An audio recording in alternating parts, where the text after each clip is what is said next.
प्रियजन हो, मी तुम्हाला येशू ख्रिस्ताच्या नावाने अभिवादन करतो।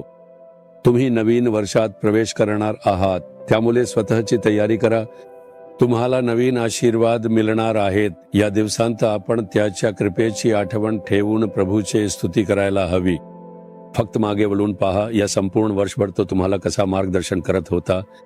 जानेवारी पासून आतापर्यंत तुम्ही कोणकोणत्या दुःख, छल आणि संकटांतून गेलात, त्या सर्व गोष्टींमध्ये प्रभूने तुम्हाला किती अद्भुतपणे मार्गदर्शन केले नाही का? आपण त्या सर्व गोष्टी आठवून प्रभूचे स्तुती करायला हवी। पहा, देवाचा एक माणूस याकोब उत्पत्ती अध्याय 32 वचन 10 मध्ये काय म्हणतो आहे, तू करुणा व सत्यता दाखवून आपल्या दासासाठी जे काही केले आहेस त्याला मी पात्र नाही। तो प्रभूला सांगतो आहे, मी आठवतोस की तू मला कशा प्रकारे मार्गदर्शन केलेस। मी या ठिकाणी माझ्या काठीसा ओलांडलो होतो आणि आता माझ्याकडे इतके आशीर्वाद आहेत। तू मला पत्नी, मुले आणि संपत्ती यांसारखे भरपूर आशीर्वाद दिलेस। तू आपल्या सेवकावर दाखवलेल्या या सर्व दयालूपणाच्या मी सर्वात लहानही पात्र नाही।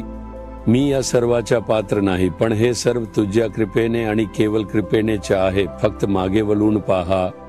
तुम्हाला वाटतं का की हे सगळं तुमच्या पवित्रतेमुळे किंवा प्रार्थनेमुळे आहे? नाही, असं नाही। मी जो पात्र नाही त्याच्यासाठी ही देवाची कृपा आहे। त्यानेच मला वाचवलं, आशीर्वाद दिला आणि मार्गदर्शन केलं। तुम्ही त्याच्या उपकारांची आठवण ठेवली पाहिजे आणि त्याची स्तुती केली पाहिजे। याकोब अशाच प्रकारे परमेश्वराची स्तुती करतो। फक्त विचार करा आणि पहा, या वर्षी तुमच्यावर किती संकटं आली, दिसणारी आणि न दिसणारी संकटं, किती आजारांनी तुमच्यावर हल्ला केला, पण तुम्ही खाटेवर पडण्यापासून किंवा फारसा त्रास होण्यापासून वाचलात।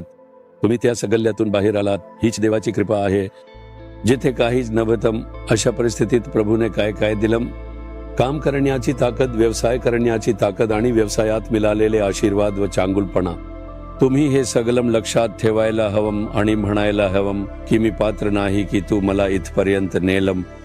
जेव्हा आपण देवाच्या उपकारांची आठवण काढतो आणि त्याची स्तुती करतो, तेव्हा त्याचं हृदय आनंदित होतं। हे नवीन वर्षासाठीच एक तयारी आहे। तुम्ही प्रभूला असं म्हणाल का, प्रभू, मी कोण आहे की तू मला इथपर्यंत नेलम? माझं कुटुंब यासाठी कसं पात्र आहे?